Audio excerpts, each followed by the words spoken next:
Today I'm going to review an essay submitted by a viewer. Before I get to my review, I just want to say thank you to the viewer for submitting their essay to me. Even though it doesn't have any identifying information, it still takes courage to put yourself out there, especially on YouTube. As always, I'll review the essay using my 3 E's metric. Engagement, which is how well the essay keeps my attention. Engineering, which is how well the essay was structured. And execution, evaluating the essay at the sentence level. And if you'd like me to read your essay and give a review on YouTube, I'll leave a link in the description. It's totally free, no strings attached. That being said, my wife and I are about to have a baby, so I'm going to limit the number of submissions I can receive so that I don't put too much on my plate before the baby comes. Alright, let's get started. So, when I was younger, I was obsessed with Baseball Superstars 2012. My mother originally downloaded it onto my iPad, and I was hooked from the start. Over a decade later, I still re-download the game every few months to experience the nostalgic comfort of my childhood. Okay, however, the objective truth is the game simply isn't that good, okay? The graphics are now out of date, batting is extremely exploitable once you get far enough into the batter career mode, and pitching is wildly inconsistent. Perhaps the most jarring reminder of its obsolescence is the multiplayer lobby. Every time I log in, I'm greeted by an empty server. I'm quite literally the only person online playing a ghost of a game that the rest of the world has long since abandoned. Yet I find myself hovering over the cloud icon in the App Store to re-download it, almost as if I am reaching for a past that might not even be as I remember. Okay, this has a good hook. It's a bit long. This intro paragraph is, fairly long, but at the same time, it has good tension. You know, you talk about the draw, the comfort, the nostalgia of this game, but then you contrast it with the fact that it's just not that good. Again, as a reader, I'm reminded of an experience just like this. You know, like growing up, there was a PC game I played called Mech Warrior, and I loved that game. I played that game so much when I was younger. And I remember several years ago, actually during COVID, when we were all home, I tried to play it again and realized that the game just it's so funny how like these things that you remember from your childhood, whether it's a movie or a game, you think that it looks, in your mind it's 4K HD, high FPS, but when I played it, I was like, this is garbage graphics, like this. the graphics are blocky, and the FPS is probably in the teens. It's like, this paragraph is great because it's reminding me as a reader of my own experience with nostalgia for an old game. So yeah, look, great hook, great intro paragraph. Again, kind of long. I think, let's see, what is the word count here? It is, 162 out of 620. Yeah, this is a quarter of the essay. Well, let's keep going, and let's revisit that. As I reflect on my struggle to quit the addiction. Ooh, okay, so addiction. That kind of comes out of left field, to use the baseball metaphor. Quit the addiction that is a mediocre mobile game from 15 years ago. I've come to realize the curse of time isn't that it simply passes, but that it distorts our memories, turning a flawed past into an irresistible sanctuary away from all the troubles and worries of the present. Okay, so this paragraph it's not required, I would say. Okay, there's a couple issues that I have with this. First of all, it's a very long sentence. Again, my rule of thumb, as a reader and as a writer, is once your sentences go past like 3 lines, it's better to just turn it into 2 sentences. But beyond that, if we back up for a second, be careful of using addiction metaphors, so like drug metaphors. And I can see already we're going to be using the drug addiction metaphor. I'm always wary, especially in college essays, admissions essays, of using drug or addiction metaphors, because there's two issues with it. Number one, as a college admissions reader, I mean, look, you're 17, 18 when you're writing this essay, okay? So it's either that you've taken drugs before, and so you know what you're talking about, which is kind of an issue, right? Or you've never taken drugs before, and so you don't know what you're actually talking about. But the second part is that it's a reflection that is kind of a common realization. Okay, so I've come to realize the curse of time isn't that it simply passes, but that it distorts our memories, turning a flawed past into an irresistible sanctuary away from all the troubles and worries of the present. It's sort of a recap of what you already explained via a scene, via a specific instance. I don't think this reflection is really necessary. A reader already gets that that's what happens when time passes. You don't need to hammer this point home. It's like what I've mentioned in a previous review, which is that don't handhold the reader. The reader gets it. We want to know more about you. We don't need to know more about what the passing of time feels like or what it can do to memories. Okay, so let's keep going. In this way, the quote, "Nostalgia is one hell of a drug," perfectly describes nostalgia's effect on people, myself included. Okay, and like any potent drug, it comes with side effects. Yeah, again, like, I don't want to rehash what I just said, but again, drug metaphors, not super great. Yeah, it's just not something, unless you're talking about a specific instance where you did take a drug. Yeah, drug metaphors are kind of overused. Addiction metaphors are sort of overused in essays. And when you're a high schooler, it's not exactly something that you want to introduce into the mind of the reader. Let's see. So oftentimes, whenever I feel a wave of nostalgia, it tricks me into believing that the best chapters of my life have already been written.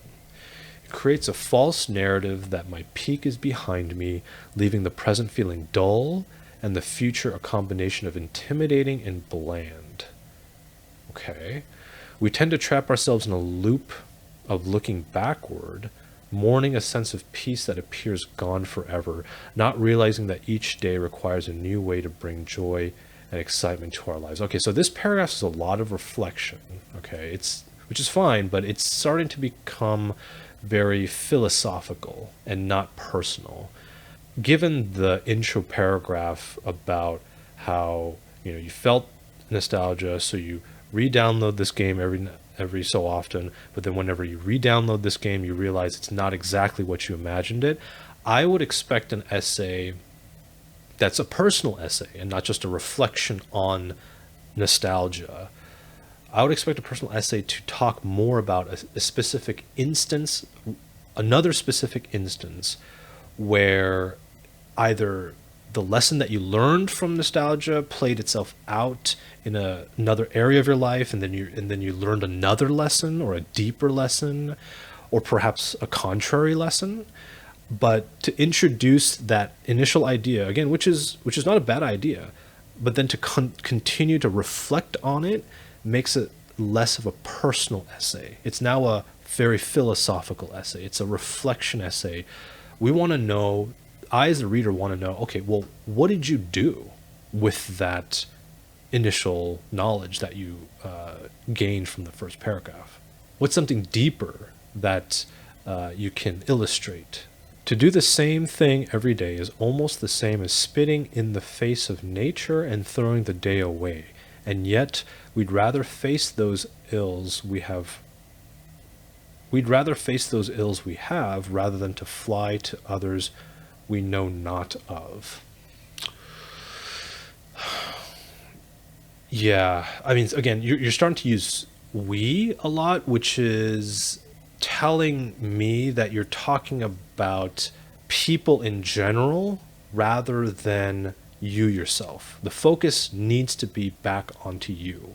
another specific instance. You did a great job with the first paragraph illustrating a very specific scene and the lesson you learned. We need something more like that. Something that either offers a twist on that initial lesson so that it's not exactly the same lesson over again, or something that illustrates the consequences of the lesson that you learned from your first, something deeper, something more, and a very specific scene rather than just a continual reflection. Because, yeah, right now this first paragraph is trying to hold a lot of weight when it really needs to. It's sort of the first paragraph is becoming the anchor of the entire essay when it really needs to be the launching point of something else. For every person who took risks and accomplished their wildest imaginations, there are 100 more who were too scared. For every person who took risks and accomplished their wildest imaginations, there are 100 more who were too scared to let go of past comforts that no longer even exist. Okay, that's kind of a bold claim. Yeah, I don't know where we're going with that. Okay, the idea of quitting a mundane job, moving to new places, and going on all the small, virtually inconsequential adventures that life is all about suddenly becomes almost impossible by the comfort of what is known. Okay, the idea of quitting a mundane job, moving to new places, and going on all the small, virtually inconsequential adventures that life is all about suddenly becomes almost impossible by the comfort of what is known. Again, it's a lot of words explaining things that you've already explained. Yeah, okay, we trap ourselves in an emotional stagnation, opting to re-download prior adventures rather than starting new ones. Okay, that's a nice callback to the first paragraph. But again, this entire paragraph needs to be less reflection and more where are you now? Okay, you told me about the whole app nostalgia download and critique of that nostalgia. Like, where are we going now? What did you learn now? Who are you now? Okay. To truly step into the unknown requires deconstructing this illusion of memory. Nostalgia is a master editor. It systematically crops out the frustrating game mechanics, the childhood boredom, and the imperfections of the past to present a flawless rose-tinted highlight reel. Again, yeah, the first paragraph is holding a lot of weight, and I don't know if you want to do that. This is not supposed to be an essay about on the nature of nostalgia. This is a personal essay. Again, I'll keep repeating that. We need to know more about you. Where did you go from here? What action did you take? How did you change as a person given the lesson that you learned from the first paragraph? Like, for instance, is there a risk that you did take? When we realize that the good old days were never actually perfect, we are liberated from their gravity. The comfort we are chasing isn't trapped in some decade-old mobile app with a long-gone player base. It is a state of peace and freedom we have to actively manufacture in the present. Okay, breaking my own loop with Baseball Superstars 2012 taught me that growth begins where comfort ends. The future is inherently intimidating, but it is also the only place where progress can be built. Moving forward, I choose not to fly back to the safe, mediocre sanctuaries of yesterday, but to step fully into the unpredictable work of creating a meaningful tomorrow, unburdened by the wisps of the past. Yeah, again, we need to know what growth, right? When did you find the future intimidating, and when did you make this progress that you know of? Because otherwise you're just like the drug metaphor. You're talking about it just from face value, just from this essay.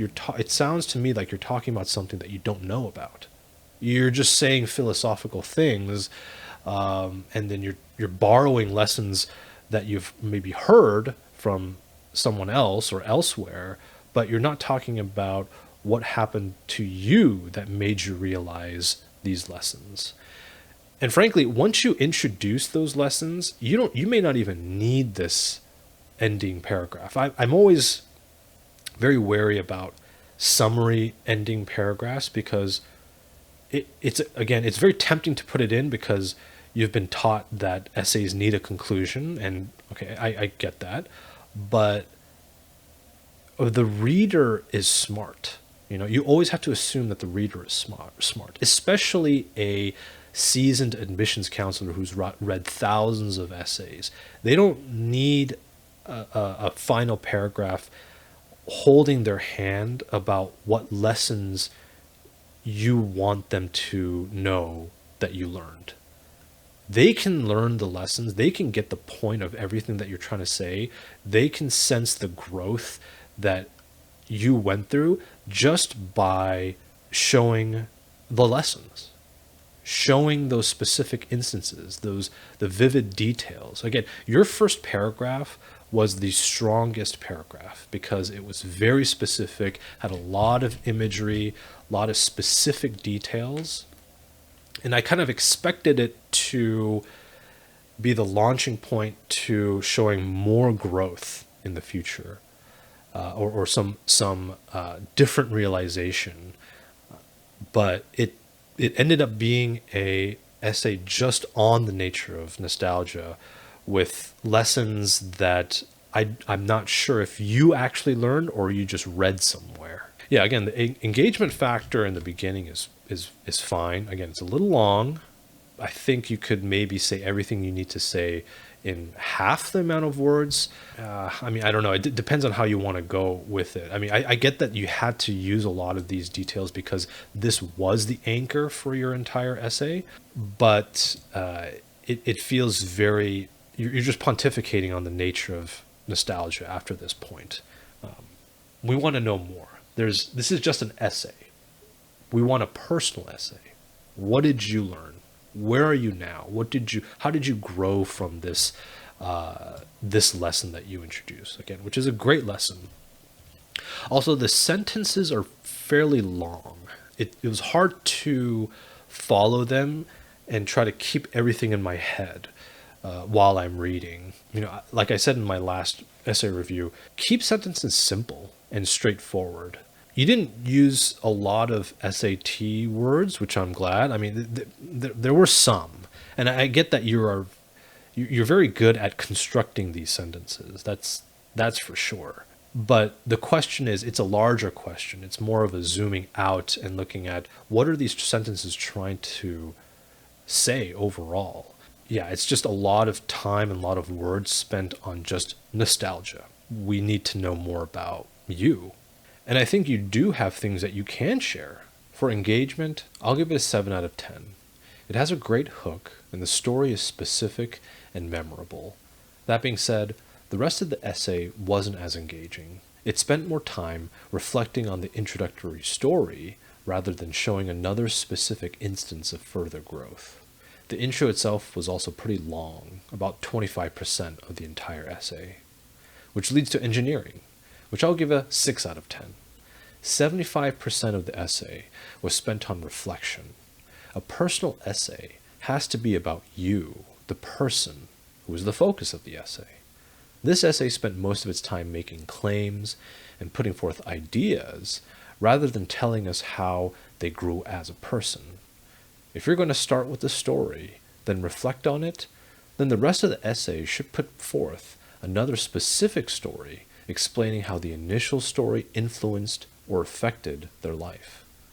If it's mainly spent on reflection, then the essay is telling us more about a topic, in this case nostalgia, than it is about the writer. Finally, in terms of execution, I'll give it a 7 out of 10. The writer clearly knows how to use language. They didn't overload the essay with SAT words to make themselves sound smart, and they had some memorable lines like nostalgia is a master editor. That being said, many of the sentences were too long or too packed with information, and the addiction metaphor distracted more than it added to the essay. So overall, I'll give it a 6.6 out of 10. It's a great start, and it has a great intro paragraph, but the essay needs to turn the spotlight back onto the writer rather than the idea. But hey, that's what this time is for.